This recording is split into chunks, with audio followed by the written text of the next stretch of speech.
వచ్చిన వెంటనే ఒకప్పుడు 200 రూపాయలు పింఛనుంటే 2000 రూపాయలు 14-19 నేనే చేశాను. అదే సమయంలో 3,000 రూపాయల నుంచి 4,000 రూపాయలు చేశాం. ఇంకొక పక్కన దగ్గర దశ మీరు చూస్తే 8,08,570 మంది దివ్యాంగులు. ఈ రోజు మీరు చూసినప్పుడు 5 సంవత్సరాలు ఒక్క పైసా పెంచలేదు. 3,000 రూపాయల నుంచి ఒకేసారి 6,000 రూపాయలు చేసిన కూటమి ఎన్డీఏ. అదే మార్గదర్శ కళను లెప్రసీ పేషెంట్స్ కూడా డబ్బులు ఇవ్వాలంటే వాళ్ళకి మనసు రాకపోతే 7,033 మందికి 6,000 రూపాయలు చొప్పున ఇచ్చాం. ఈ రోజు దేశాన్ని మీరు చూస్తే 3,000 నుంచి 4,000 చేశాం. 3,000 నుంచి దివ్యాంగులకు 6,000 చేశాం.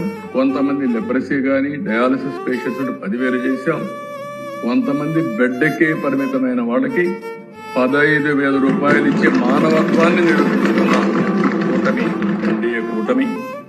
దీనికోసం అధ్యక్ష భారతదేశంలో నేను చాలా గట్టిగా చెప్పగలుగుతున్నాను, దగ్గర 33,000 కోట్ల రూపాయలు ప్రతి సంవత్సరం 64 లక్షల మందికి పింఛన్లు ఇచ్చే ఏకైక ప్రభుత్వం, సింగిల్ లార్జెస్ట్ ప్రోగ్రామ్ కంట్రీలో ఈ యొక్క పెన్షన్ కండిషన్.